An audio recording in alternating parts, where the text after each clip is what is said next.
and welcome to episode 993 of the Player One podcast for Tuesday, December 9th, 2025. I'm your host, Chris Johnston. With me, as always, from Canada, Mr. Greg Stewart. Hello. How's it going there, sir? Not bad. How's it going with you?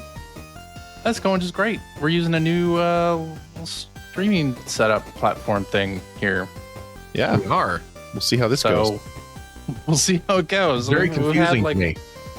It's different, right? Like, we've had some technical issues with the one that we were using before. So, Yeah. what with Black Friday savings on competitive streaming platforms, I thought, hey, why not give something else a try? Oh my See if we can fix the issues that we've been having. So we're using something different. That's why we got the muted background. I haven't really set like a nice background for us or It's anything. very bland. So it's bland, right? Look, Yeah. it looks It very matches the industrial. host. What? It matches. Bland and industrial. Yes. Yeah. Very much Mostly so. bland. Very much so. And joining me from the great state of Washington, Mr. Phil Theobald.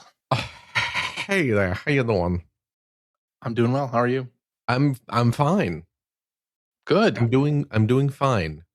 You're doing fine. I'm well. How are you dealing with all of the rain that we're going to get? We're going to get a lot of rain here. That's what they're pretty saying. soon. Yeah. The Pacific Northwest is getting ready for a shotgun full of rain. As is the case during winter, usually. Yeah. Yeah, and what is it? It has been dubbed, to my great excitement. The winter to end all winters. No. Hmm.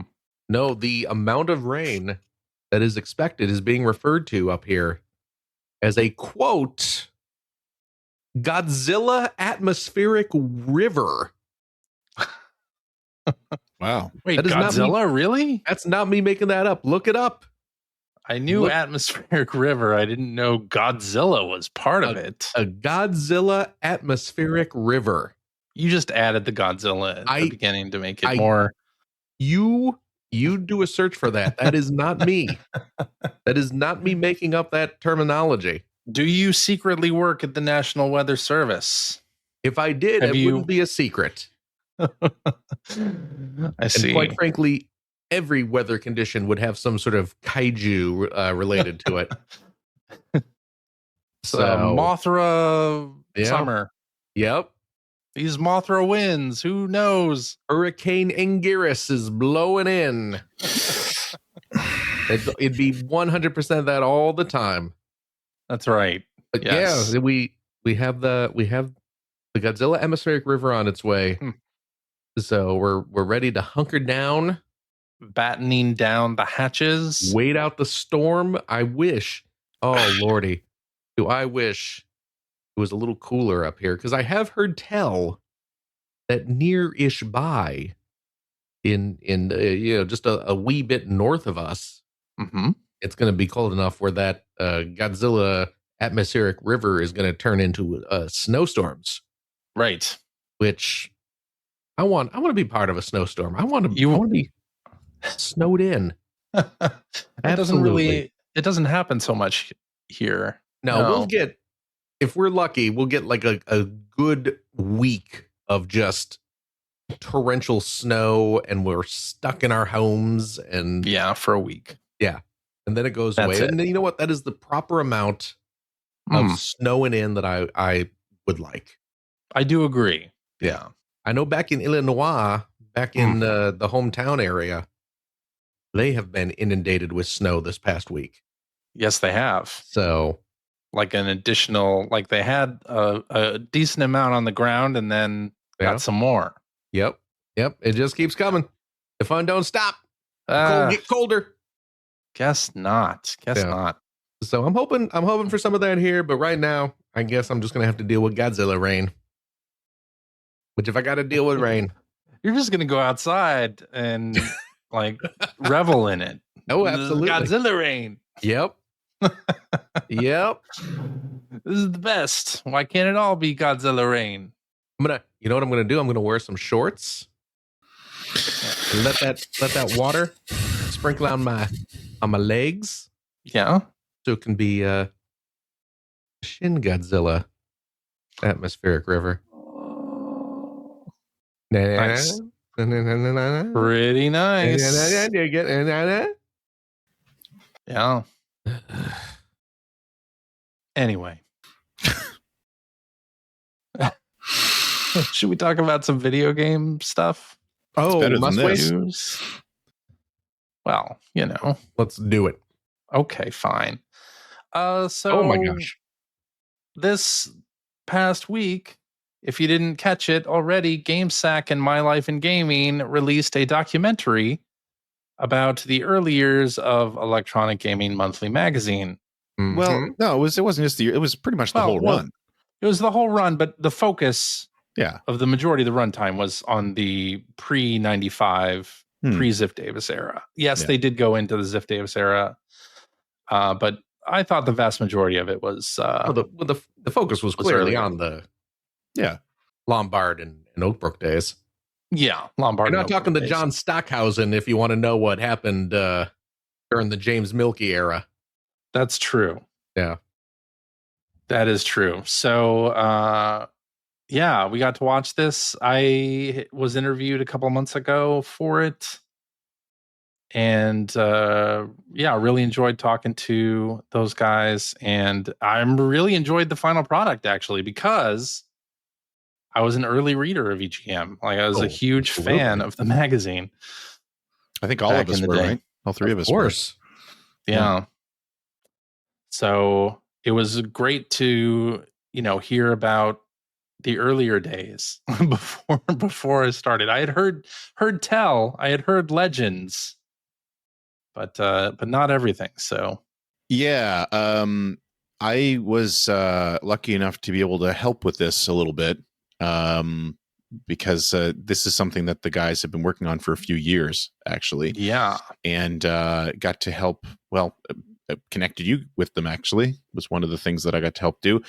And sent a lot of the photos. There's a fair amount of photos in there that I provided, but it was kind of neat because every now and then, Joe and Corey would sort of run something by me to confirm something, and it was like, I can help you with anything that's like post 99, but like if you're asking me about anything that happened, not only pre-Ziff, but even the first couple of years of Ziff, like it's all stories. All I have are stories that I've heard like secondhand, because by the time I'd gotten there, I mean, Valis was still there.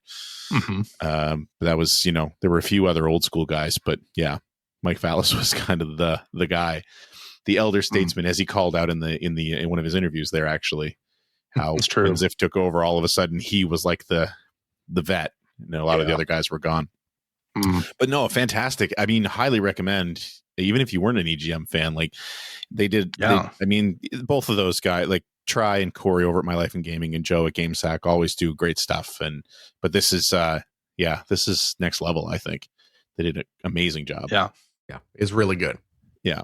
And also great because I think Martin Alessi was pretty, integral into like for getting this done in general. I think he kind of spearheaded getting the old school Sendai guys around together. Oh, nice. Which I think that's right. I'm not 100%, but I'm pretty sure that's right. And this thing spent a lot of time in limbo because the interviews that they did with the Sendai guys were like 2 or 3 years ago.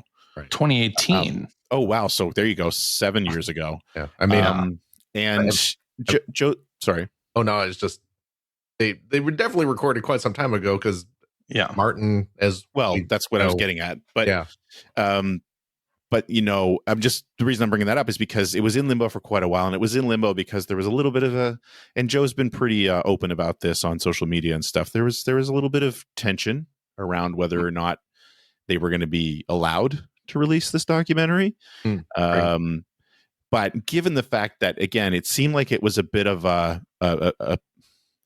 passion thing for Martin, for sure. Yeah. And of course, unfortunately, Martin has passed away. He passed away a while ago. So it's sad that he didn't live.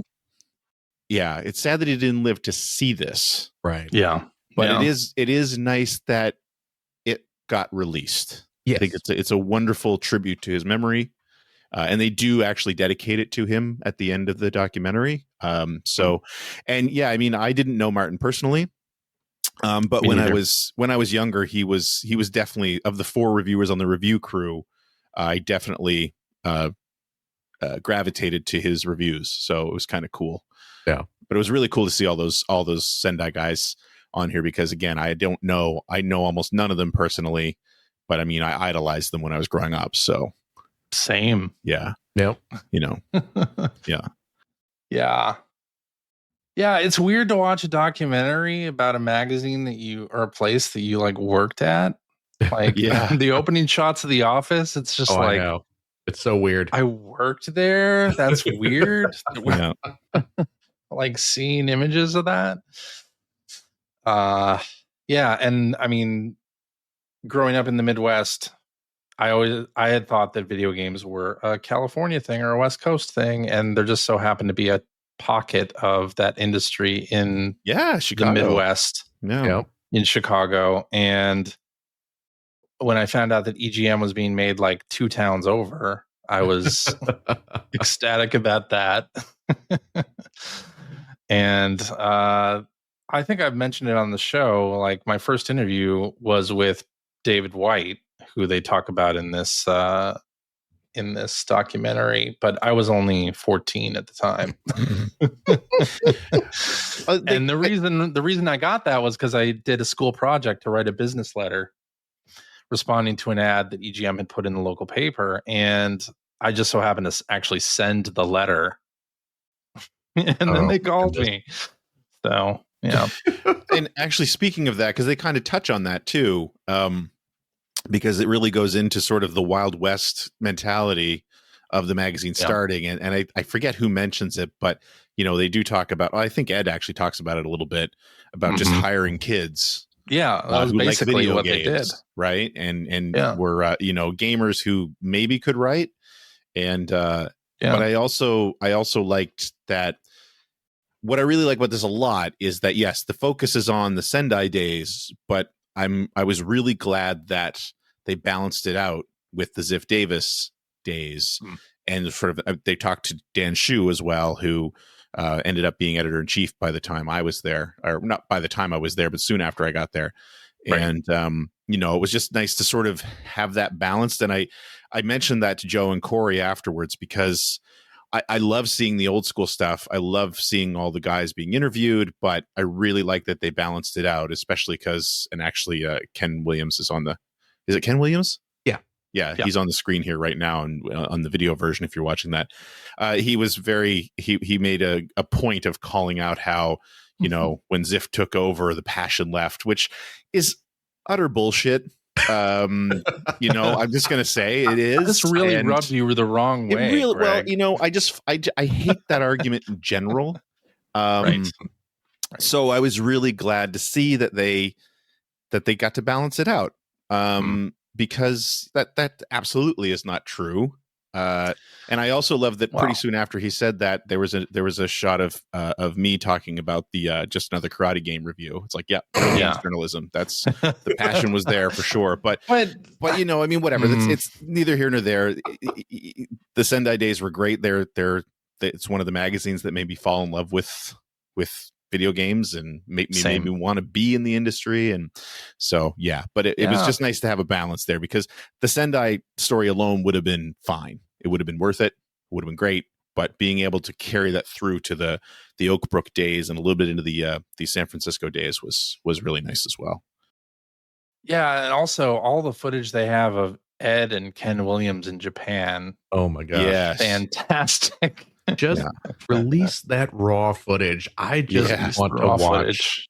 Yeah. I don't need narration. I don't need even context. I just want to see the old Sendai crew just stumbling around Japan with their giant, stupid cardboard box. I love that they talked about the cone. That was great. The cone.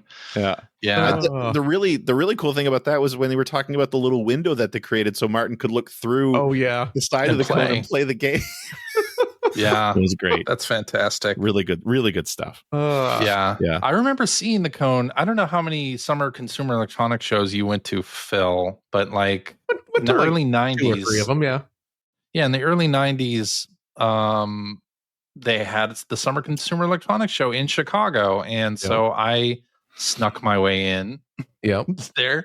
Yeah. And I would see EGM folks with the big camera cone set up. Like I remember at least one CES where I saw them using that cone still. Yeah.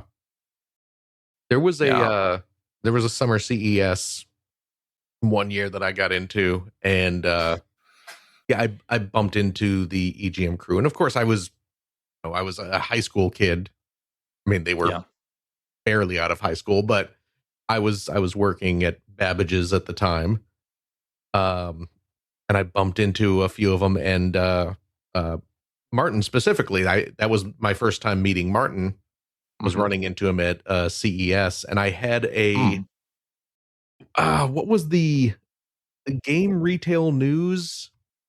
Yeah, that was their like Sendai published a almost like an E3 daily kind of thing, or a business mag. Yeah, it was not meant to be a consumer facing thing. It was very much just an industry rag that they put out for the trade shows. And I had an issue of that, and I actually have Martin's signature on it. That's cool. I had him sign it when I bumped into him.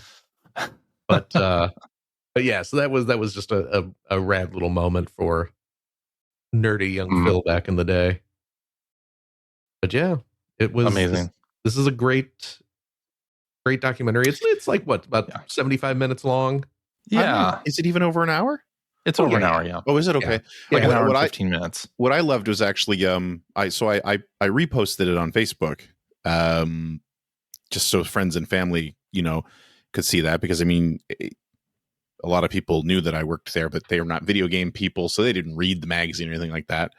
Like I remember I remember how I got my dad when I first started working there, I got my dad a subscription to Expert Gamer and then to EGM, just so he would have copies of the magazines that I was working on. And I remember when I came home for Christmas one year, they were all in a pile. Like, he kept them, but they hadn't been opened, right? Like, they were just all in the. I wish I'd kept all those, actually, but they were just all in the plastic still, right? Yeah. But anyway, it was kind of neat because I was actually out visiting my aunt and uncle today, and they actually watched it.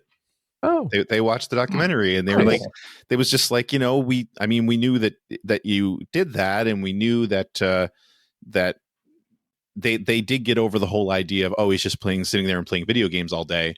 That it was actually a real job, that it was real work. They were just like, we had no idea that the magazine was like that big. We had no idea the kind of history it was. So they actually found it really fascinating. And again, they're not video game people at all. Right. But my aunt, that's cool. She just from talking to her today, like she absolutely watched through the whole thing, and she had like all these questions, and she's like, that's really cool. Like, it was really amazing. I didn't realize it was such a thing. So that's pretty neat. That's great. Pretty neat. Yeah. I sent it to my dad. Yeah. I sent the YouTube link to my dad, but he doesn't watch videos on his computer. So when I'm visiting him in March, I'll have to put it on the TV. Put it on the TV. Nice. For him. Yeah. But he was very interested. He really wants to see it. So yeah, I should set up for my mom to watch, because I know that she won't be able to figure out how to watch it either. Yeah. So, yeah. Great stuff for sure. Yeah, I would watch all kinds of, if they put out a video of just Ed being a jerk to Japanese people who are trying to be nice to him, would watch that. There was that funny moment. I mean, there's a clip they show where someone bumps into him, and he looks very upset. Oh my gosh. Very perturbed. But then there was it John Stockhausen? He was talking about the Ziff Davis takeover at one point, and he's like, they kept me, but when it came to Ed, some people liked him and some people didn't. And all I could think of was that shot, like that clip. It's like, really, some people didn't like him? You don't say. I've been on the receiving end of that look. There's a picture that I wish someone had shared with them, because I remember it was I think it was in Crispin's cubicle, and it was of Crispin and Was it Sean? Is it the one of him like yelling at him? Yes. Yeah. And the two of them are standing there with their heads down. Yeah. And, oh my God. It's like I was really hoping someone would share that photo with the guys, but they didn't. So, or they didn't use it if they did share it. I thought it was so. Watching the documentary, Ed, obviously, I have feelings about Ed and his managerial style. The line that he said, like he was hoping that he inspired these kids to like better themselves. I was like, what the I know. hell are you talking about? I will say that feel like Ed could have given less of a shit about the people on that staff. At least from 94 on. Yeah. Like, yeah. I don't know. I did like that though. They did touch because I know I didn't know this about Ed until more recently, that he was like a high score holder. Oh, right. For some games, right? Like there was an ad campaign for controllers where he endorsed the controller before he was the Ed Samrat of EGM. Like, right. Yeah. So it was kind of cool to, see that he did have the chops. He was passionate about it. There was a point when he was passionate about it. Yeah. And also, I mean, I think it's really important, and they call it out in the documentary too, about how he's passionate about photography, which is one of the reasons why the screenshots in EGM look so good for so long. So, that's true. Yeah. And then we were chasing Game Fan for boy, years and years and years. And then they did talk about how PS2 era the screenshots got bad, and that was absolutely true, right? Yeah. Because of the output of the PlayStation 2, we just couldn't get just didn't hardware play nice with our hardware that would do it. And then we started relying more on company provided screenshots, but it wasn't because we wanted it to be that way. I think when that was possible, we would take our own anyway. That was one of the lines in that documentary that really rankled me as well. But anyway. Yeah. Yeah. But great stuff. Please go watch it. Really great stuff. It's really fantastic. It is really good. So. Yeah, please go watch it. I'll link to it in the show notes. It's just fantastic stuff. And you can see my cats in the background when they interviewed me. They had me alter my camera view slightly. So good stuff. Yeah. Let's talk about this Mario Kart World update. Don't know if you saw this. They make some track changes in this. So one particular, I think it's like Koopa Beach. They like change the route to it, and then once you're there, you actually do like two laps on it instead of one like before. So they've made some fixes in that area. Now on the pause menu, you can see like what music is playing and like what game it's from, which I think is cool for people who wouldn't be able to recognize some of the older tracks. And they also fixed a bunch of other issues. So that's all great and all. I'm kind of still wondering, like, when are we going to get like a real update with non-Mario characters in Mario Kart World? Like, when are we going to see the Zelda track or Animal Crossing stuff in this? Like, are we going to get an update with that stuff, or is that just not happening? Like, is that? I don't know. The further away we get from Mario Kart World, the less I actually really like it. Just because, it just, boy, and I know they were in a sort of a no-win situation because you're following Mario Kart 8, which I think is generally considered the best, if not the best one of the best, like top two. I mean, that game felt timeless, so it was going to be hard to follow up. And the further away we get from the launch of that game, and I was excited when the game launched. Same. The lower my opinion gets of that game. I just have very little strong memory about it. Like I played through it, and then I never touched it again. When I boot it up and play it, I still like it. I think it's fun, but I just don't like it as I'm not coming back to it as much as I did with Mario Kart 8. Right. Yeah. I mean, and that's like when Mario Kart 8 came out on the Wii U, I played the hell out of that game, and then came out on the Switch, and I bought it again, and I played the hell out of that game. and the updates were fantastic because of exactly what you just said. Yeah. Like the themed tracks were perfect.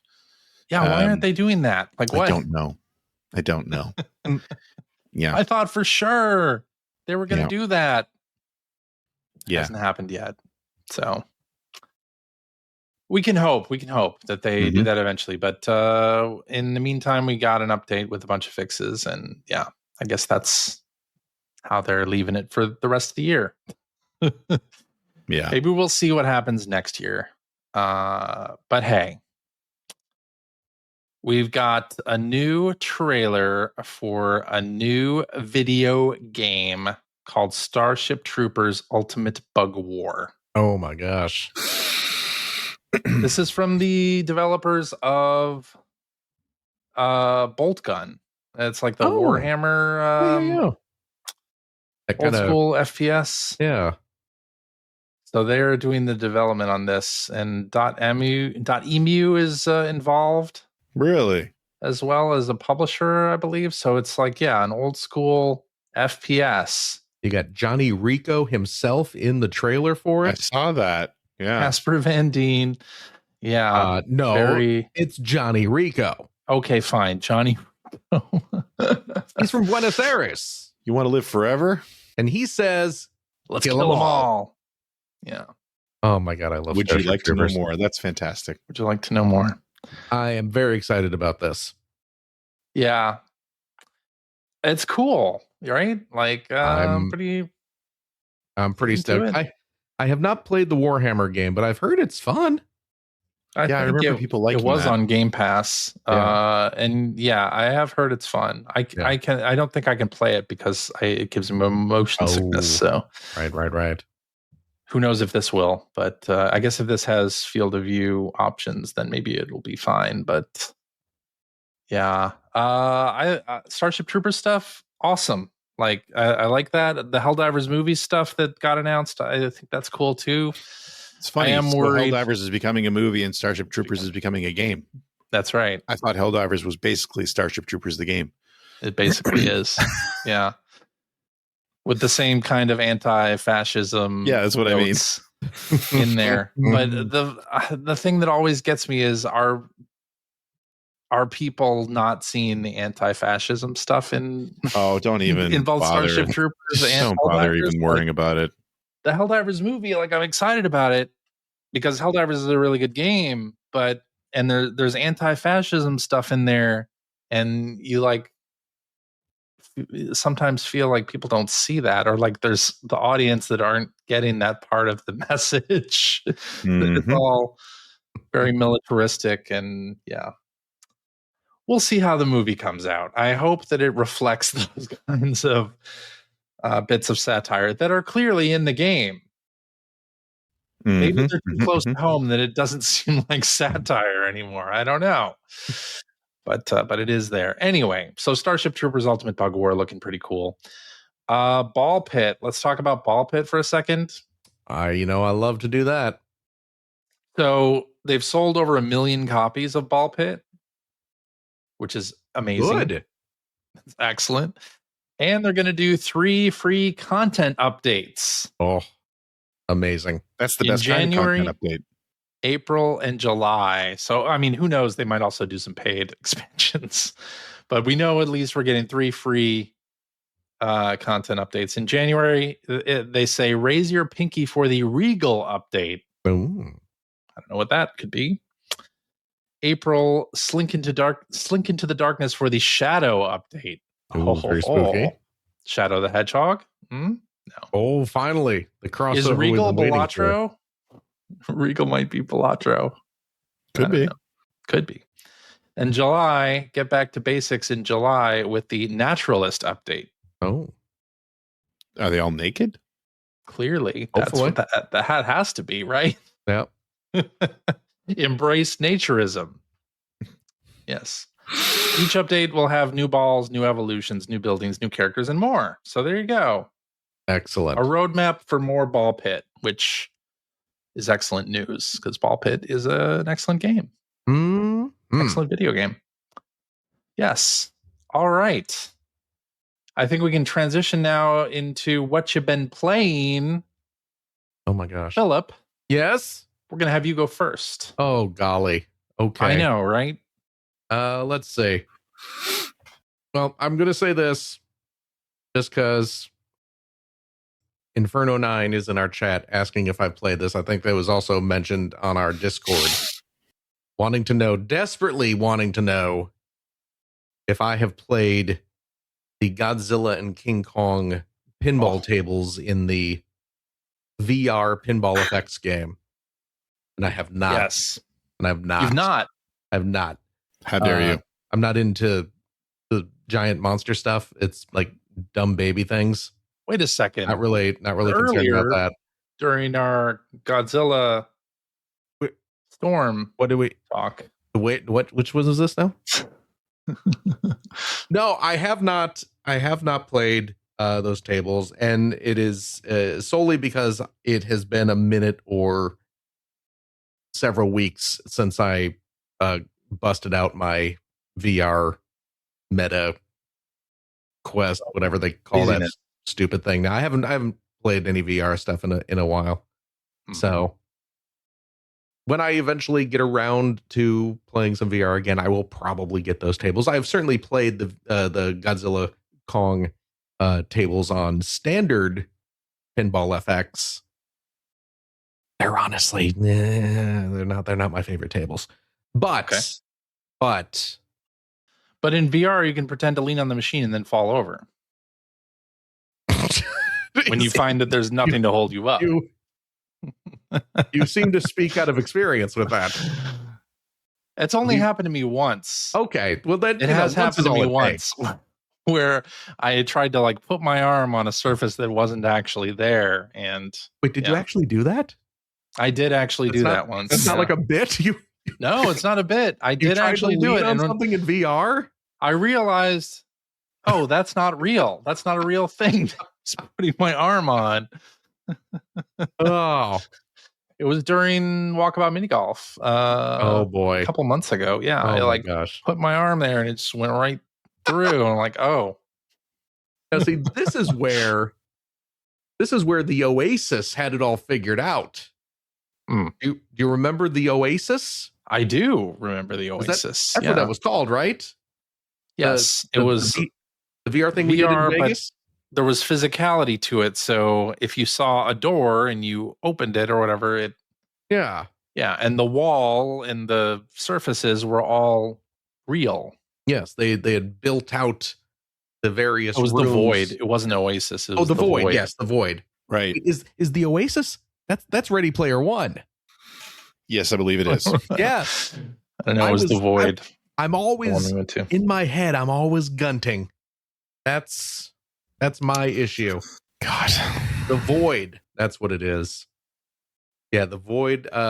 They build out the rooms to have like all the like physical tables and chairs and walls and doorways and stuff, and then the VR just gets overlaid on those. So yeah, if you leaned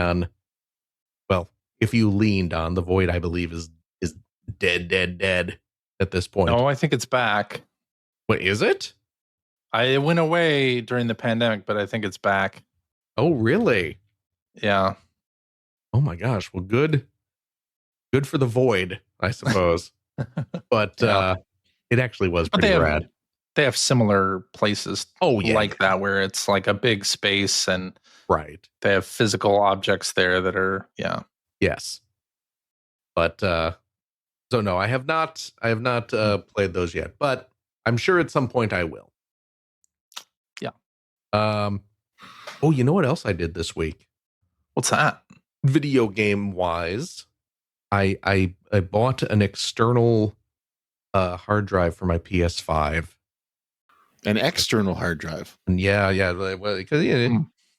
you can plug in a USB drive. PS4 games. Mm-hmm. Yeah, to store your PS4 games and stuff. And okay. Look at this. Here's what a nerd I am. Oh, it is a themed Seagate Astrobot 5 terabyte hard drive. It's got Astrobot on the Seagate has got your number on the top of it. It's got little Astrobot eyeballs on the front. It's got a little like LED, little blue glow on it.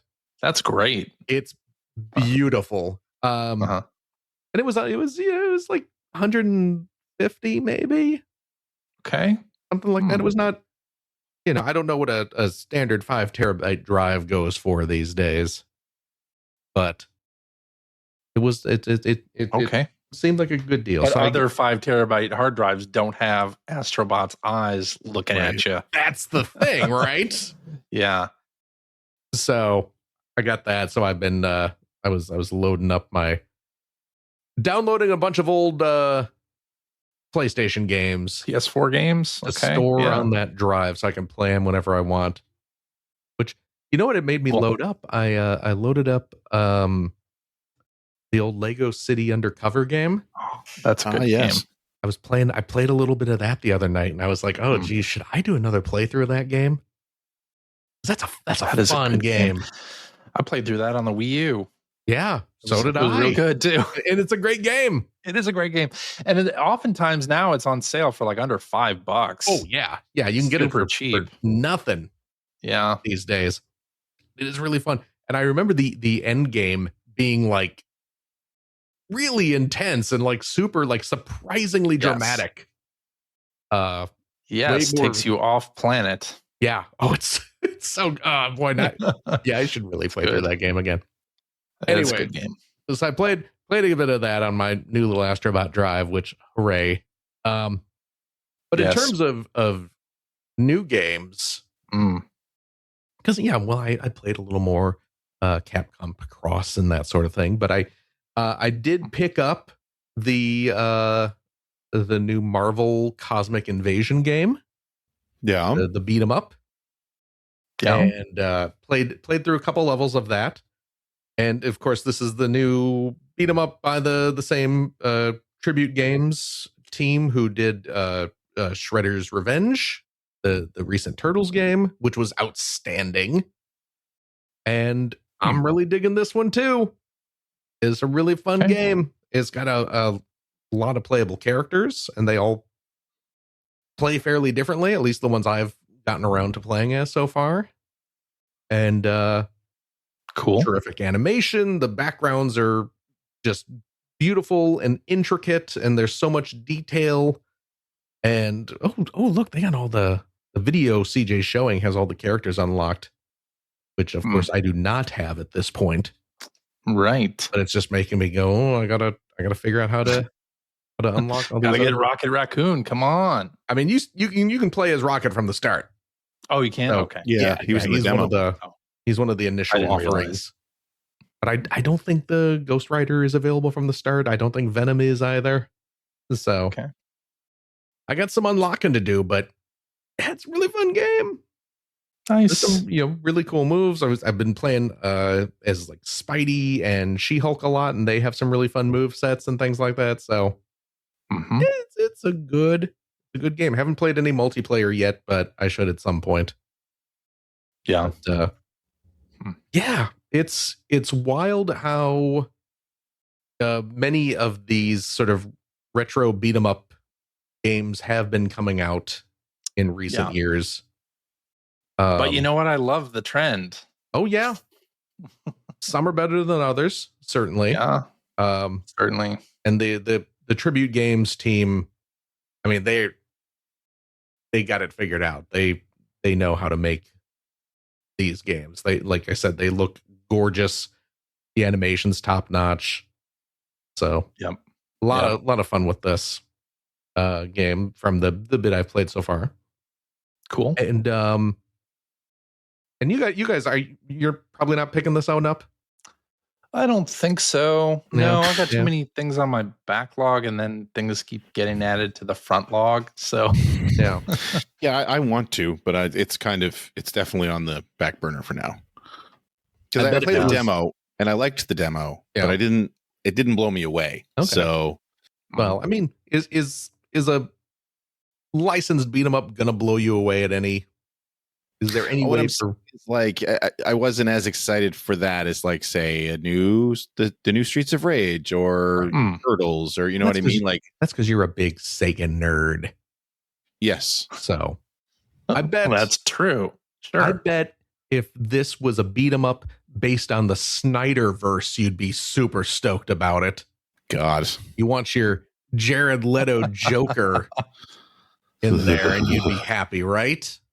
You weirdos. Do you think they do a new Simpsons beat 'em up with like everything that happened past the original Konami? just like, which would be a lot. I mean, they could fill it with things that aren't Life is Hell references. Why would you want that? Why would you want a Simpsons game that wasn't just Life is Hell references? My goodness. Yeah. Mm. But no, that's it's really great. So I am enjoying that. But of course, the big game this week is a hot new Nintendo release. I speak, of course, of Metroid Prime 4: Beyond. Yes. And we're looking at CJ's got some footage of the Nintendo Switch 2 edition playing right now. I am, of course, playing it on the Nintendo Switch 2, as I suppose you lads are as well. Mm-hmm. Yep. I admittedly have just kind of started this game. I have not gotten terribly far yet. I played the little introduction bit. I went through the Yonic Temple that which we're seeing right now. The unknown planet of Euros. And yeah, I've met the little wormy guy, the little water boy character who everyone was hating on in the trailers.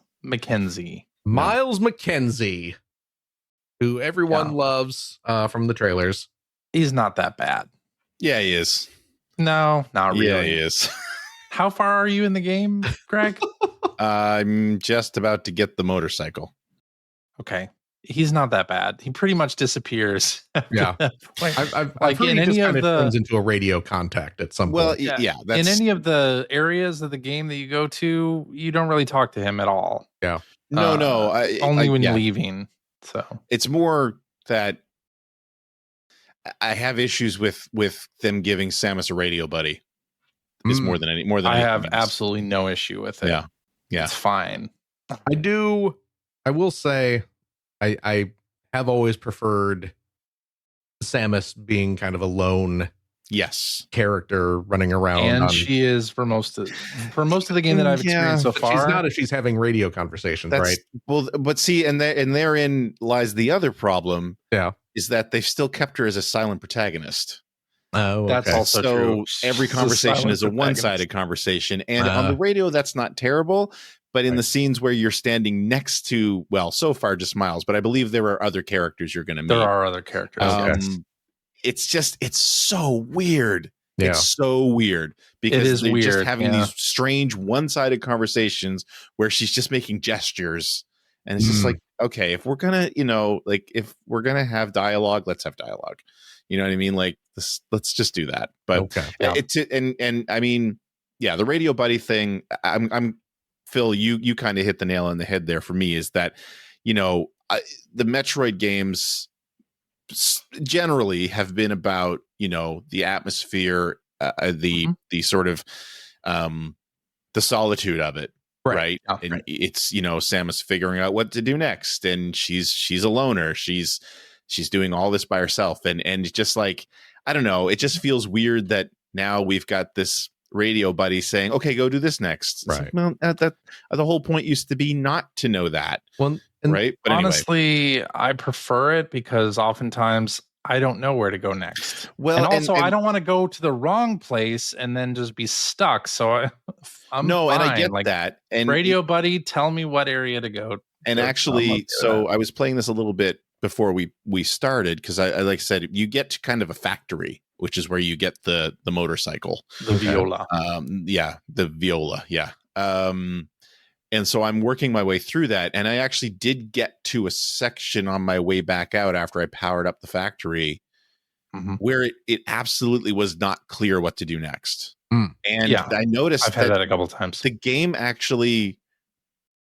told me what to do, and it wasn't even miles. It just the game told you what to do. Yeah, if I didn't even realize it was happening at first, but the game brought there was this text that came up on the screen to tell me to change to the psychic view, to change into the ball, create one of those floating bombs.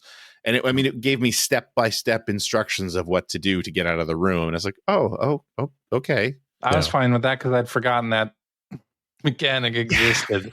But see that, okay. Anyway, that's kind of my issue with it. But anyway, I don't have any issue with that whatsoever because if I'm going to be stuck somewhere for a half hour and not know what to do, please tell me. I'm not saying I want to be stuck for half an hour. I'm saying more along the lines of I think that it's not wonderful design if I'm an hour into the game and it's trying to tell me where I need to go next because it's not but you're at the beginning. You're still in the tutorial stage. No, of I'm the not. game. Like I'm well past the tutorial. I've had that tutorial. I've had that tutorial and I've used that ability multiple times already. Okay. It wasn't about not knowing how to use the ability. It was about that it was not clear what to do in the room. And I've had that a couple times already. I've had that a couple of times already where it's not clear what to do in the room. And that's an issue. But anyway. I'm a little further than you guys are. I'm in the ice world right now. And that's like the second or third area you get to. And what? Nothing.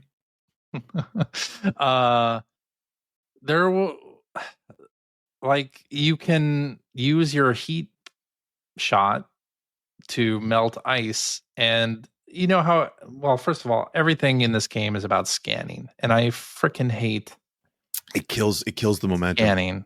I really don't like it. Have never liked it in the Metroid Prime series. I've never liked scanning. And it feels like they're leaning on it more than they ever have before. Is they the are way leaning it on feels it to me quite a bit. Yeah. But so this area that I'm in now, it's the ice world, and you can scan stuff, but the game kind of, I don't know, it teaches you to rely on the stuff that you've scanned or things you're going to interact with, and anything that's not scannable you don't need to worry about, except in the ice world where actual physical ice is sitting there and you can melt it with your heat beam, but it's not clear that you can do that because it just looks like the background, and you can't scan the ice or anything. It doesn't say, hey, you can melt this or anything like that. So last night I was stuck in an area where if you scanned the ice, well, I mean, would it just say frozen water? No, the game is teaching you that the things you have to interact with or shoot are scannable, and then now it wants me to shoot the ice, but it has never shown any of that to be scannable. To the point that when you get into that factory, there are switches that don't work until you scan them. Okay, It's not about scanning them to find out their switches. They literally don't work until you scan them. They don't work until you scan them. So, I mean, CJ's right. They teach you early on that you got to scan everything. Everything you're going to interact with or need to shoot is something you scanned. Until the ice world. Except when it's not in the ice world. So, I was stuck. I was like, what the hell? Am I supposed to do here? I'm seeing in the chat someone saying you can scan the ice.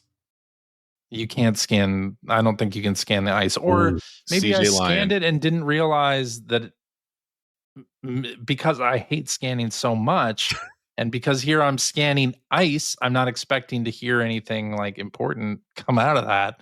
Yeah. Maybe it's that I could have scanned it and should have been paying attention, but I wasn't for whatever reason, because I find the scanning so mundane and so boring and pace cutting. It kills the pace.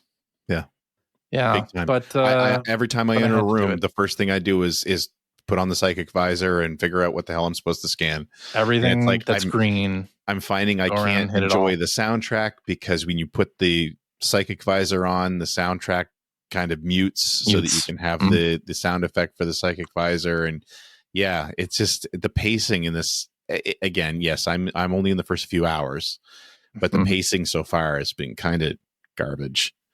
I actually think the pace picks up quite a bit after you get out of that factory, which I like. And I've seen reviews that call this more of a Zelda style Metroid game, and I agree with that. I think agree this with is that. more Zelda style.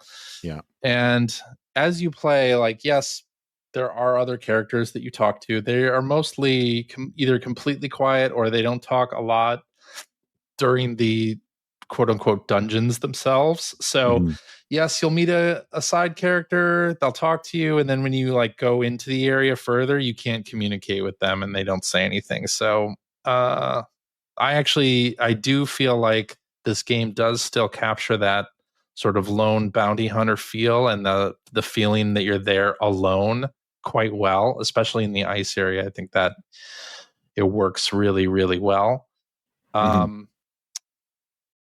I've never liked the Prime games particularly, but I'm loving this game. I'm actually having a lot of fun with it, in large part because of the puzzles and just the environments that they have you going through so far. Like, I'm really, really enjoying that part of it. I'm not enjoying the scanning. Outside of that desert hub, I think the environments look fantastic.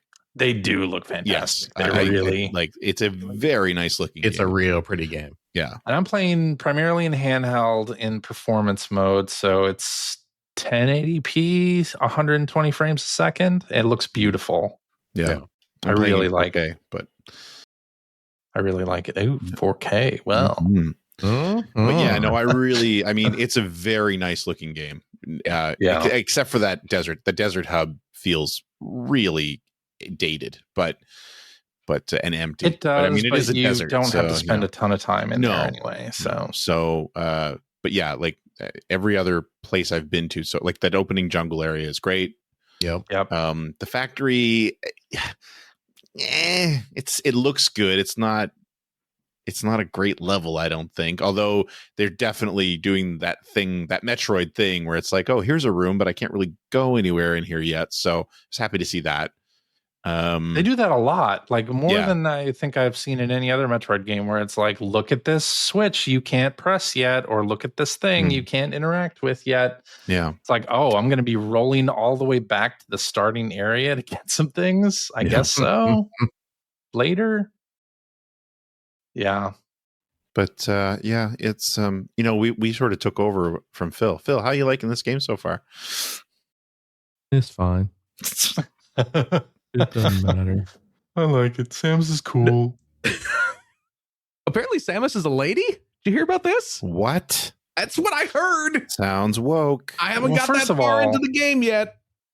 A lot of people talking about the intro and how it feels like a Halo game or whatever. I loved it. Feels like a Halo game. It definitely had Halo vibes, oh my right? God. It absolutely did. But you know what? I loved it. Thought it was a great intro. I'm enjoying it so far. Like I said, I'm still super early. I just met Miles per hour, whatever his name is. I went and got my missiles back, and that's when I've stopped at the moment. So yeah, I haven't gotten the bike yet or anything like that. Although I got my bike amiibo sitting here waiting to scan. Oh, you'll be able to unlock the special music. Yes. The music. Yes, that's what I've heard. That's a weird thing, right? It's a very weird thing. I think they've backed themselves into a corner with the amiibo in a game like this. It's like, well, we got to give you something for buying that overpriced piece of plastic. Yeah. What are we going to give you? An exclusive. I will say, I really like the music in this game. Like, and as I you do go too to when I like can hear it. The desert area, there's like a desert transporter thing that where the music's pretty cool, and the volcano bit is cool. The ice area has really good music. Like, I am really enjoying the sound design in this game, and playing handheld. It's been interesting that the Joy-Con start to vibrate when enemies are, or when something you should be paying attention to is like in your field of view. I thought was really interesting. Like, there are moments where you are surrounded by enemies, and the Joy-Con 2 like start to vibrate on the sides just like a little bit, so that you know where to turn, which I thought was a really interesting touch. I had not noticed it prior to last night while I was playing. Yeah, I haven't used the mouse controls yet. Nope, I have not either. I'm using the regular controls. I had to turn off controls. motion controls 3 times in this game. Oh, jeez. Really? Yeah, because they're the motion control settings are broken up. Between the different functions, between the different things you can do in the options menu. So like I went in and turned them off, and then it's like, well, but I'm still I still have motion controls, and then I went in and turned off again, and then it's like, because one of the things in this game is when you lock on, they give you the ability to adjust your aim right on the enemies, and actually the first boss relies on that, right? Like, because you have to shoot the Metroids that are infesting its body, but it's like there's a separate control motion control to turn off for that. Right. Because every time I was doing it, I'm not a motion control guy, so I'm like moving the right stick around. Yeah. But it's like, well, this isn't what the hell's going on? And then I realized, like, oh, motion control's not completely off yet. So right. Yeah. Speaking of first person shooter controls, albeit not in Metroid Prime 4, earlier this week I was messing around some more with the analog 3D.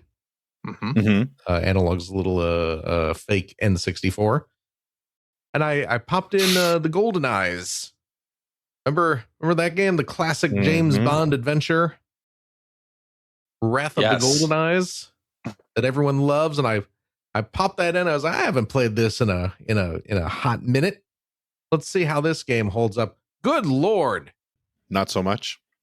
I could not for the life of me maneuver in that game at all. I kept trying to reach for a second stick that's not going to do anything. Nope. And just how did I play through this game? It's not just GoldenEye. I finished that game. Pretty much every, I would say, pre-Halo first person shooter on any console. Yeah. It's awkward. It's really awkward. It's very awkward now. Yeah. I was like, I can't play this game anymore. Yeah. Yeah. But they did a remake a couple years ago, yeah?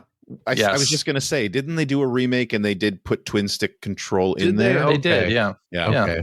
So I'm going to have to stick with that one apparently, cuz ooh, lordy. Yeah. I could not. Like the first dude, you sneak around the corner on the dam level there, and there's like one lone guard, and it's very clearly just a let's practice your aim kind of encounter. And even he got a couple hits on me, and I'm just like, come on, what's happening here? So your skills have atrophied. I can't. I think it's just technology has advanced beyond the need for button controls to do your aiming and such. Whatever the case is, I am, at least so far, enjoying the Metroid Primes 4. Me too. Beyond. I honestly think like once you get past the Viola manufacturing plant, I believe it gets a lot. Voila. It gets a lot better. No, I hope so. And it's not that I don't like it, but it's I think the anticipation and the extreme length of time, not only between sequels, but for how long we've been hearing about this game. Yeah. I think my expectations were just higher.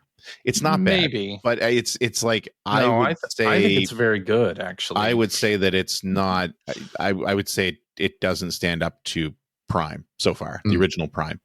But I also, it's funny because you were talking about the Prime games, and I count myself as like immediately I would say like, oh, I'm a fan of the Prime games, but I'm not. I'm a fan of Metroid Prime. I really didn't like Echoes, and I don't think I ever touched the third game. So, I only played. Well, I'm not even sure how far I played into Metroid Prime, and it was only with the remaster that I played any great length of it. I just didn't like it as much, and I'm liking this more than Prime 1. I think it's kind of ironic that this Prime has mouse control when the whole point of Prime when it came out on the GameCube is that you didn't need twin stick and mouse control. Right. That's why the lock-on was there in the first place. I love the lock-on me stuff, too. like here. Yeah, I'm digging it. But yeah, no, I was a big fan of Prime, and I played through it back when it came out, and then I played through the remake that came out recently. And yeah, I mean, it again, this is not bad, but it's just I'm not crazy about some of the decisions they've made so far. So I'm always going to be the weirdo who prefers Metroid to be 2D. Why would that make you weird? Well, that is definitely the way I feel about it too. I mean, I'm the same way with Zelda. So. I like that. I like that what they've done with Metroid is they've kind of split it, so that here's the 3D series and here's the 2D series, and let's keep making both. Yeah, kind of the same thing I hope they Zelda, do. Right? Like here's the 3D Breath of the Wild style, but then let's do the overhead classic Zelda games too. That's great. That's fantastic. I hope they continue that. Yeah, I do too.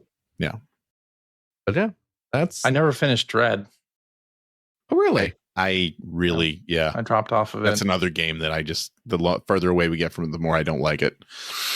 Well, you didn't like it at the start, so. No, I didn't. I loved it at the start. But, I mean, you got I really didn't like it after during our discussions. Yeah.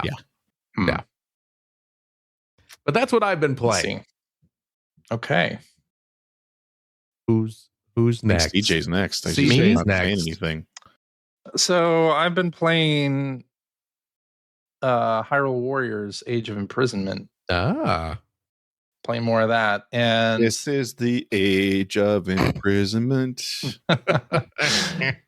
And they're introducing things and new characters and such, and it's kind of becoming its own game. I mean, it's a side story. It's an offshoot of Tears of the Kingdom. Now that Zelda is in the past, all of this stuff in Age of Imprisonment happens in the past. And so a lot of new characters are coming into the story, which is interesting. And I'm just having a lot of fun with the Muso gameplay, with the setup they have going. Like, I think it's super fun to like tag team. You can like combine your powers with different other characters like King Raru or Mineru, and it's just fun to experiment with that stuff. And also, like, I'm playing on easy, so nothing is too difficult, and I just have enjoyed like hopping in, doing a couple missions, and slaying 1,000 Koroks or whatever it is that you're doing, right? Like, I just kind of enjoy that, whether I'm playing as Princess Zelda or I'm playing as one of the other characters. And then, of course, there's no Link in this at all. And it's just fun. It's just a fun way to like spend 15, 20 minutes. It sure is. That's you know what I'm talking about, Phil. What's that? Muso, with the Muso style stuff. And they have shorter missions, actually. Like, not everything is a really long mission that's going to take like a half hour to complete. Some of them are quite short, or some of them are even just cutscene, really. And it's kind of an interesting way to go. But, they show you this big map of Hyrule, and usually there's a bunch of different things you can do on it, but they have like, they point out on the map, like, okay, do this one next. Like, yes, there's a bunch of icons all over the map. You need to do this. You should try this one next. And then, so I'm just following whatever they recommend that I do next. But it's fun. And it goes from the depths to the overworld. Like, you're fighting them both places currently. And it's a nice change of pace. I really, really like it. Good. And it looks beautiful on the Switch too. Yeah. Playing in handheld. It's 60 frames a second. Looks great. Plays great. Yeah, I'm digging it.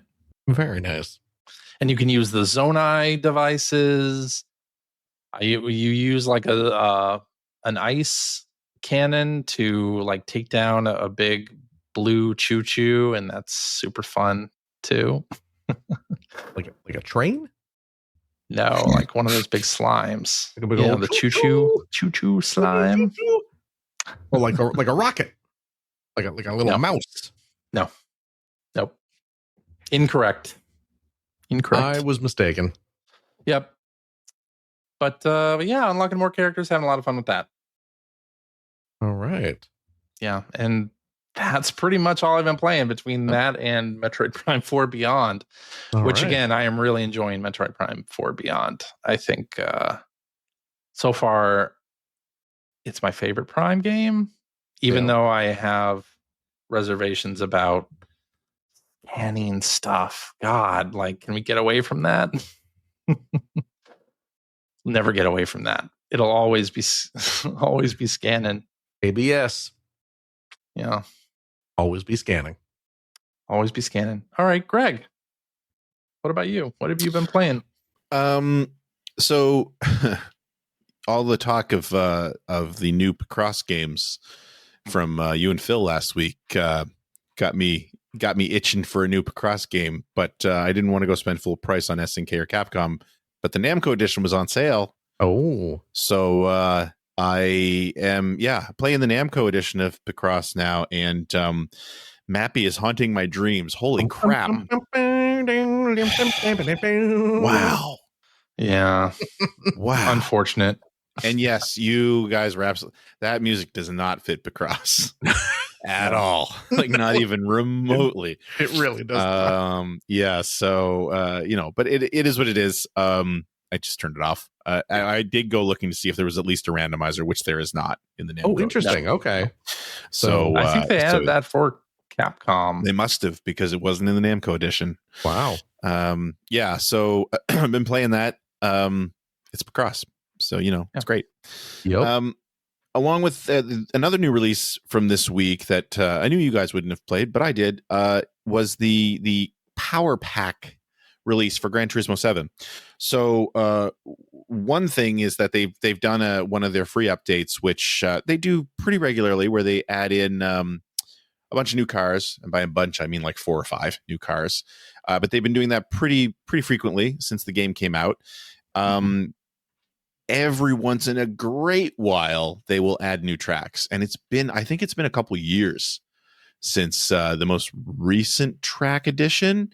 But they added 2 real world circuits this week. One was Yas Marina in Abu Dhabi, which is actually very fitting because that's where the final round of the Formula One championship is, which was actually happened today. So they released that track, and then they also released Circuit Gilles Villeneuve from Montreal, which is also another F1 track, and one of my favorites. I'm a little bit biased because it's the Canadian Grand Prix track.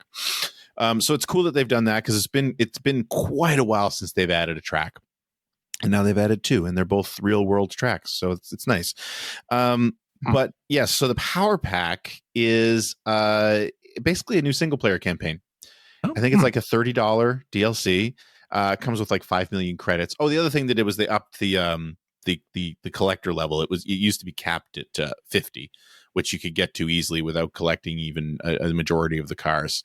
So they've sort of upped that cap. I don't really, whatever. I think most people who are pretty hardcore on this game just turned their system on earlier this week and immediately popped to the new cap, which was like level 70. So, or bust. Hey. Yeah. That's a callback from 19 years ago. But anyway, the Power Pack introduces a whole new single player campaign, which is cool. Because they haven't done a lot of new single player things in that game either. And they also it introduces a different sort of play style, in that they want to simulate the real experience of a racing weekend, which is to say, you go to the course, you get to choose one of 3 cars in each. I think it's in every event, but in most events, at least the first few events, you get to choose one of 3 cars, and there's a different theme. The first one I did was like the Honda Civic series, and it's like, here are the 3 cars, and one of them is kind of the normal difficulty, and then there's a slower version that's it gives you like 110% credits for whatever you win, and then there's an even slower version, and those are your options. So you don't have to buy the cars to compete, which is nice because that's always been a Gran Turismo thing where it's like, you need to go do this now, but you don't own the $2 million car that you need, so you can't participate yet. Oh, man. And also, you need to have the license, which I don't think licenses matter in this either. And CJ is running a video of this here. There are a ton of events that they've added, so that's great. But yeah, it's supposed to simulate a race weekend, which is to say you have like a free practice, and then you have a qualifying session, and then you have the actual event, which is cool. I like that because it's new for Gran Turismo. It's not new if you've been playing, say, like the Codemasters Formula One games. That's actually almost exactly what the process is in the Codemasters F1 games. So I like that. But the weird thing that they've got happening here, and this is so Gran Turismo, which is just to say that there's this sort of weird limitation that doesn't need to be there and doesn't add anything to the experience. You can't leave an event. You can't suspend an event. So like you have to pay an entry fee for each one of these new events. And I mean, I've only done the first one and it was only 300 credits, so no big deal. But they warn you when you start the event, if you leave, you're not getting any payout and you don't get your money. You don't get your credits back. Oh. And so I went in to the first event, did free practice, did qualifying, and it's a qualifying session, much like if anyone who is, again, into F1, it's very similar to an F1 qualifying session where there aren't 3 rounds, but you have 10 minutes to go out and set a fast lap, and you can run as many laps as you want in that 10-minute stretch. And, you go into the pits, and you're watching what the other cars are doing, and blah, blah, blah, blah, blah. So that's all good. So I did that. And then when the screen switches to actually go to the race event, the option to save a replay pops up. And what this is also something new. I believe you can save the replay of your fastest qualifying lap. I was like, oh, that's pretty neat. I want to do that. So I tried it and soft locked the game. I just got the little loading spinny and it just didn't stop. So I sat there for like 10 minutes just to see if it would finally stop, and it didn't. So I had to turn the system off. And I had to go back to the dashboard and close the game. But when I did that, I forfeited that event.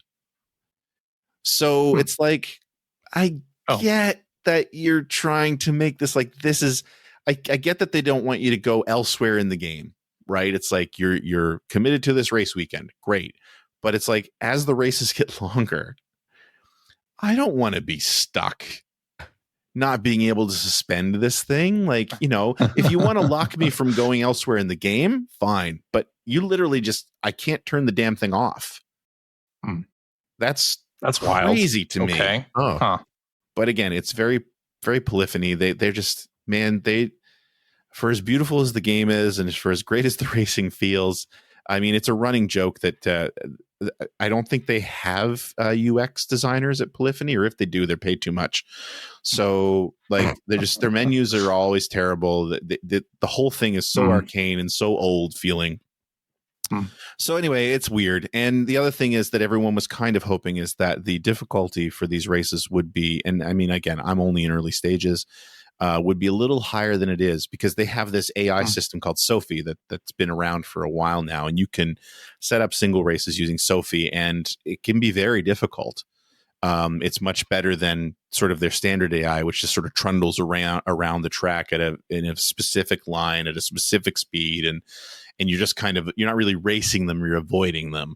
And so that's previously it turned a lot of the single player races into a sort of a chase the rabbit situation where it's like, all right, you've got X number of laps. We're going to start you last.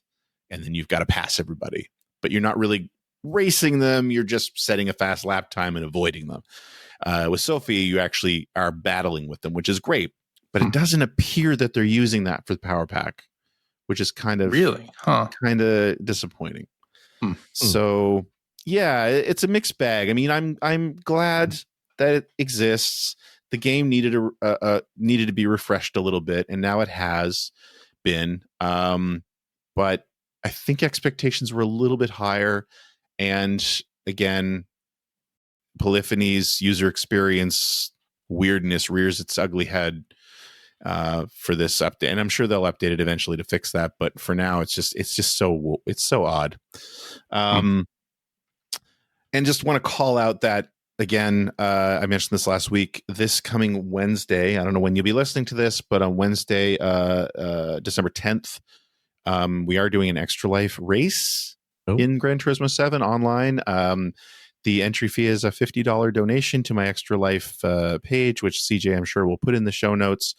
And we have, I'm going to look, we still have like 7 spots open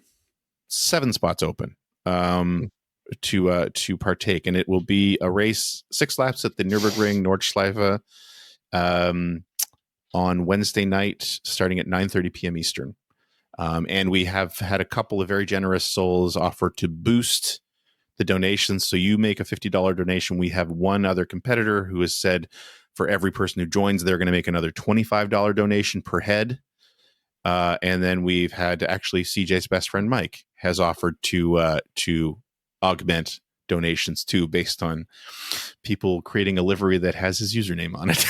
That's great. Which he did last year as well. So, but yeah, please, if you're interested at all, we have 7 slots open, and the race is on Wednesday night. It's going to be a lot of fun. Please come out and make a donation and join us. It'll be great. Nice. And then one other thing. I mean, I don't really have much else to say about this except to say that it's still in the running for my game of the year. I've been playing more Ghost of Yotei. All right. Played a bunch of Metroid, and then it's like, no, I'm gonna go play some more Ghost of Yotei. So yes, man, that's a good game. Still a good game. What a great game. So good. It is a great game. Oh my god. Yeah. Definitely. Yeah. It's day to day. It's my favorite game of the year, or it's my second favorite game of the year, but it's in the running. So, and you can play this one without having played Tsushima. Oh, absolutely. It has nothing to do with Tsushima. Okay, because I mean, I haven't really played Tsushima, and you guys have been going on about Yotei so much, so I was like, I should probably. It was one of the reasons why I didn't get it right away, actually, because I haven't played Tsushima. And I had multiple people tell me, like, you don't need to. I think it is related. I think there's some story stuff that's related a bit, but it has one really has nothing to do with the other. This is a sort of a standalone story as far as I can tell. Okay. It is, yeah. And you should experience it, man. It is so good. Okay. So good. So yeah. It really is. Anyway, okay. Yeah. So that's what I've been playing. All righty. Well, I guess that means it's time to head to blue skies. I wanna fly sky high. Let's go together. Well, our first question is from hacker alias Witchsite, who asked, is the new Blue Sky song a Philharmonic original? Oh my gosh. Well, first of all, I think that hacker alias is Witches 8. Witches 8. Yeah. I think you were splitting the words there. Sorry. Yes. That song is 100% an original composition by yours truly. You don't shake your head at me, CJ. No, it's not true. No, that is, you know what? This is not the first time someone has asked me what that song is. And it breaks my heart. That people don't know? Absolutely. It breaks my heart. And I'll tell you this. Every time I sing that song, I want you to know that I am singing it for Greg. I thought you were going to say every time you sing that song, we send Takanobu Mitsuyoshi $5. Because that is the original composer of that song. Yes. He is the and singer, composer, and performer of that song. That is an excerpt from the song Sky High, one of the many incredible songs on the soundtrack for Sega's outstanding Daytona USA. Yeah. Yes. And of course, the reason I sing that is because eventually in the song, they start chanting about blue skies. Blue skies I see. And if you're not sure who Mitsuyoshi is, you might know him better as the voice of Shinobi in the latest Shinobi game. Oh, is that right? Which is hilarious to me. Really? He is. But I mean, spoiler: Shinobi doesn't say anything in that game. Joe Musashi doesn't say anything in that game. All he does is grunt. Oh, that's but funny. when you finish it and you look at the credits, Really, he's credited as the voice of Joe Musashi. Oh, that's hilarious. I love it. That's just like the voice of Samus in Metroid Prime 4 Beyond is Blonde Blazer from Dispatch. Oh, is that really? right? Right on. But she doesn't say all anything. She does is scream. She grunts and screams. Yeah, there's screams. Okay. In Metroid Prime 4, she doesn't have any lines. Oh, that's funny. That's great. Anyway. Yes. So there it is. All right. It's a video game song, folks. It's a video game song. It's a good video game song, and you're just telling on yourselves that you never played Daytona USA. Go play Daytona USA. Go play Daytona USA. Yes. Get off to a rolling start. I love Daytona. Good stuff. Oh my God. I used to go, there was a while there that I played Daytona like every weekday lunch hour because I worked in a mall that had an arcade that had a Daytona machine. And every lunch hour I'd go down and play Daytona. Beautiful. So great. Yeah. All right. We have this question from listener Jason who says, what do you consider the golden, silver, and bronze gaming eras to be? Oh my gosh. I am always thinking, I've thought this for years that current gaming 2025, this is golden to me. Not only because the K-pop Demon Hunters did that song in the summer, but there are so many good games coming out, so many ways to play games, both free and paid, that I think this current era is the golden era that we're in. With all the loot boxes and V-Bucks and crap like that, that's your golden age? That's my golden age, yes. And I think silver is early 2000s PS2, Xbox, GameCube. And then I look at NES era to like end of NES era to 16-bit as the bronze. Personally. I mean, you can go ahead and tell me that I'm wrong. The super primitive type. I mean, that's like 2600 era. That's your television and Odyssey and Golden Age is supposed to be like the peak. Yeah, right? The peak. So you're saying that current? Yeah. Okay. I mean, that's fair. I don't agree, but that's fair. I also don't agree at all. The current is the peak for me. Yeah. And I've felt that I feel almost every year. Saying like 16-bit is Bronze Age stuff. I mean, I don't really have. I have nostalgia for that stuff, but I don't go back to play that stuff often at all.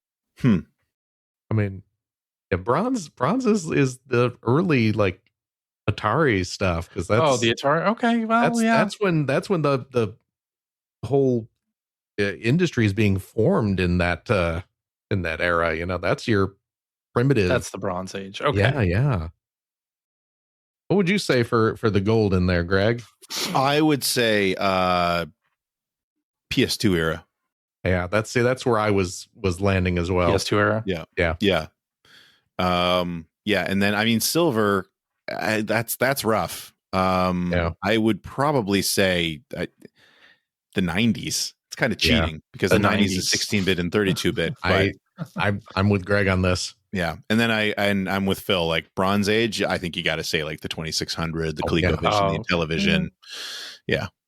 Although you could argue the NES era because they kind of restarted the industry. But, yeah. But I mean, that's just my opinion. You know, I mean, the golden age, it's entirely all subjective, obviously, but you know, I think you could make an argument that we are in a golden age because, absolutely. I mean, you know, gaming has never been more accessible. Yes, there's some really shitty parts to it. Yeah. Yes, but it's never been more accessible than it is now, and there's something to be said for that. There's something for everybody. So many good games coming out for all types of genres at all types of price points. Like name two. Ball Pit. Okay. Dispatch. That's one. Oh, which one? Ball Pit and Dispatch. I don't think Dispatch is a game. That's technically not a game. I would say that even beyond the great games coming out for more traditional gaming platforms, just that our cell phones are gaming machines now, and our tablets, and even you go on Netflix and there are games on there. Like there are games. It's so ubiquitous now. Yeah. So I could see that. I could see saying this is the golden age for that. I'm looking forward to but I still prefer the PS2 era. Looking forward to the next Batman game on Netflix. Oh God. Yes. Yeah. Although I'm excited to see Huntrix show up in the next Mortal Kombat game. Oh, that'll be fun. Let's do this one from Hacker Alias, the Konami Code, who says, what game port stands out the most to you? Resident Evil 2 on the N64 remains unbelievable to me, shrinking all that CD game data onto a 64 meg cart. It was pretty impressive. Yeah. That was damn impressive for the time. Yeah. That is true. So I was only half heard the question. What is the question? What game port stands out the most to you? What port? If we're talking about impressive technical feats, do you remember that the Game Boy Color had a port of Dragon's Lair? That was the first one that popped into my head too. It's pretty crazy. It was. It's not amazing, but it's pretty crazy. From Digital Eclipse. Yep. And it wasn't a port of like the old like Nintendo reimagining. Nope. It was a port of the Laserdisc game. Yes, indeed. Right. Yeah. It was wildly impressive. That was 100% the first one that popped into my mind as well. The other one for me that pops to mind, and I think this is much lesser known, but there was actually a port of Wing Commander Prophecy on the Game Boy Advance. Was there really? Yes. And my gosh. It's awful. But it was the fact that it even exists is crazy. I gotta look this up now. No. Remember some of the like ports that really wowed me? Samurai Showdown on 3DO, or like Super Street Fighter 2 Turbo. Street Fighter 2 Turbo. Yep. On the 3DO, those were like wow, like Quake and Duke Nukem 3D on the Saturn. Yeah, were incredible ports for the time. But like the last time I really said wow to something like on a technical level, when the PSP first came out and playing Ridge Racer on a device that was that small and felt like Ridge Racer, it was just like, that was real impressive. I loaded up like the first video on YouTube of the GBA Wing Commander Prophecy, and there's like it's just cutscenes. I'm just looking at. Yep. I honestly don't even know. Like I would have loved to have been in the room when it was decided that they were going to do that. I had to skip ahead. It's a 30-minute video. I had to skip 20 minutes into the video to get to actual gameplay. And that's a Game Boy Advance. But I mean, they had video cartridges on Game Boy Advance. I have a Pokemon episode on cartridge for my Game Boy Advance. There's like a second of footage and it's back to more cutscenes. Show me. I mean, as much as I love seeing Maniac here, a little because the cinemas, because of course the Wing Commander games were at this point known for their impressive full motion video, starring Luke Skywalker. Yes, and Biff Tannen. Yeah. But now it's like it's still images of the actors and text bubbles. But show me. Here's a video with like actual gameplay. Okay. When I have this game, I own this game. Well, I'm a huge Wing Commander fan. Oh yeah. So like, when I tried to play it once, and it's like, ugh, this is unplayable. But I'm so glad I have it. When companies got experimental with the GBA and started doing like 3D stuff, that was the great thing about the PlayStation and the PlayStation 2. Yeah. Like late stage PlayStation and late stage PlayStation 2 is when you started getting such interesting stuff because the numbers were so high that even if you sold to a tiny percentage, you were still going to make money. Yeah. You know what I mean? So like remember we get like stuff like Mr. Mosquito and Taiko no Tatsujin, I think, was one that sort of came out late stage at PS2 here too, right? Like, yep, I believe so. Beat Yeah. Mania. So stuff like that showing up, like, fantastic. Yeah. Yeah. Oh my gosh. Good stuff. Yeah. But yeah, that Game Boy Color Dragon's Lair is wild.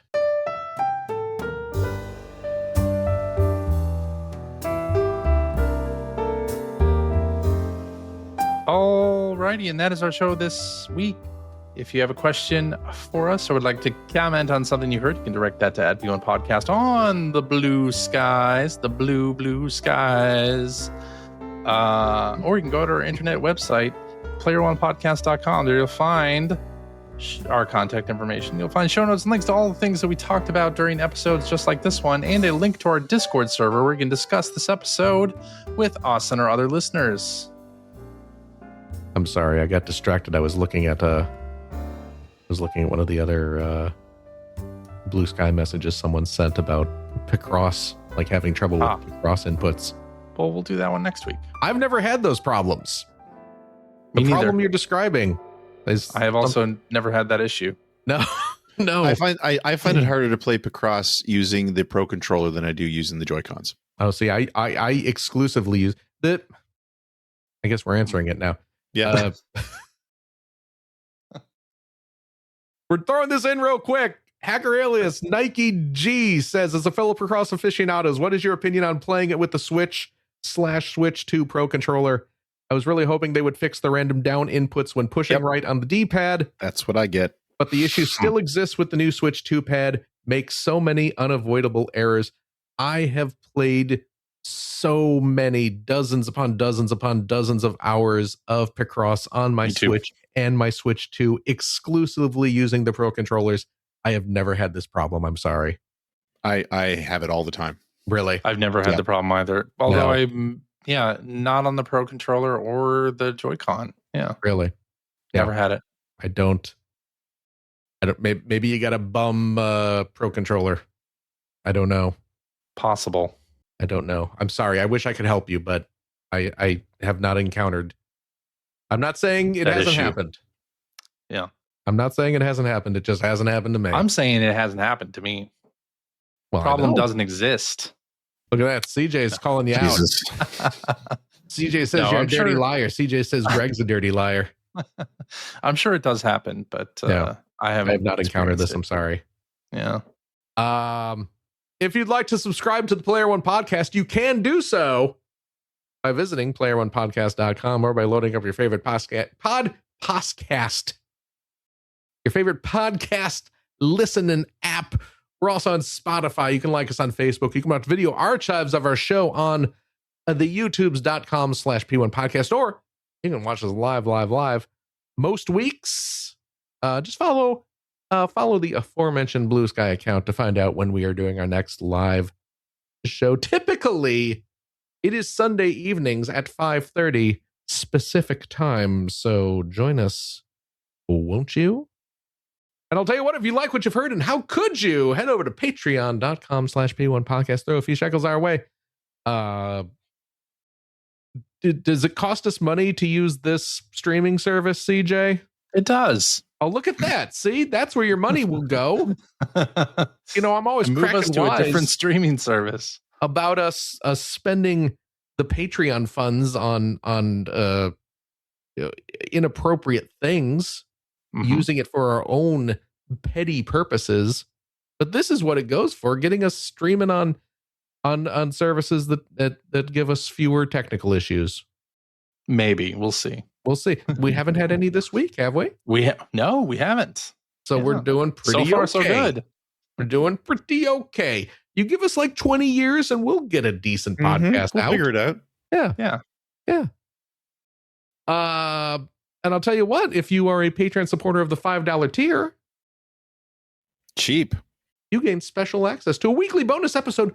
We record it right after this, where we play games, crack-wise, having fun doing all that stuff we can't do on the regular show.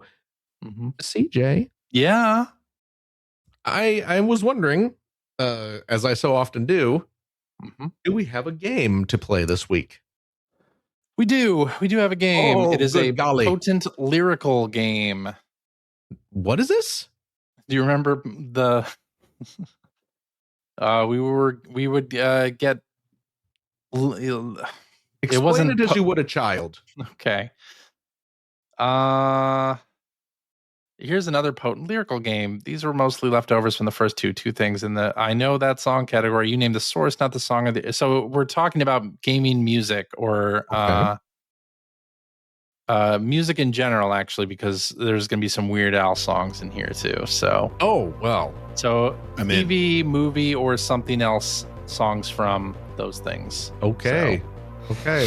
This is not gaming based. This is more general. Well, so, yeah. If it's gonna be interesting. If it's Weird Al music, I'll be okay. I hope so. Me to name like a Sabrina Carpenter song, I'm not gonna know it. I might know like from two of those kids listen to these days. Yeah. Well, we'll see. We'll see how it goes. Yes, we will. Please tune in. And I'll tell you what, you have a couple bucks left over. Why don't you go to patreon.com/Greg Seward to help support Greg's outstanding, and it is outstanding, web series about North America's favorite runner-up, Sega Genesis. Thank you, Phil. And if you are a supporter of the $3 variety, also cheap. Hello, Satan. Hey, what's up, Greg? How you been? Have you been playing Metroid Prime 4? You know what? I don't much care for that game. It has too much feminine. Every door in that temple is a vagina. vagina. Some of those doors, and it just, I feel like, that's weird. It gives me the willies, you know. I like my doors to be big and erect and ready to just, yeah.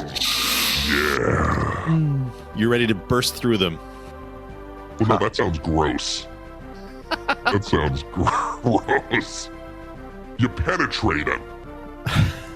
You just slip right through. Oh, what? This is getting this is getting uncalled for. Yeah. Oh, come on, you guys. PG. You get early access to all of my videos. 2 weeks early access to all my videos. Please consider supporting the show. Thank you so much for those of you who already do.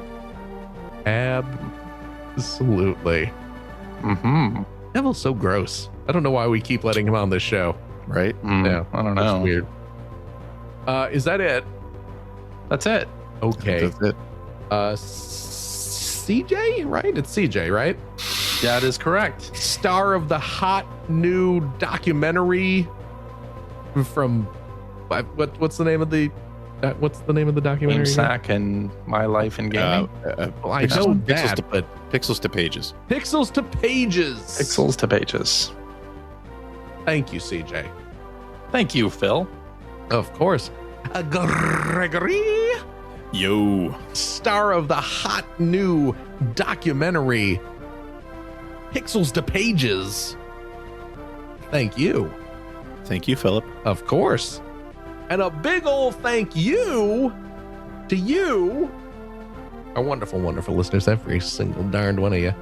As always, please take care of yourself, your loved ones, your family, your friends. Be kind to each other, but be kind to yourself as well, please. And we hope to see you next week. Bye-bye. Bye-bye. Bye-bye.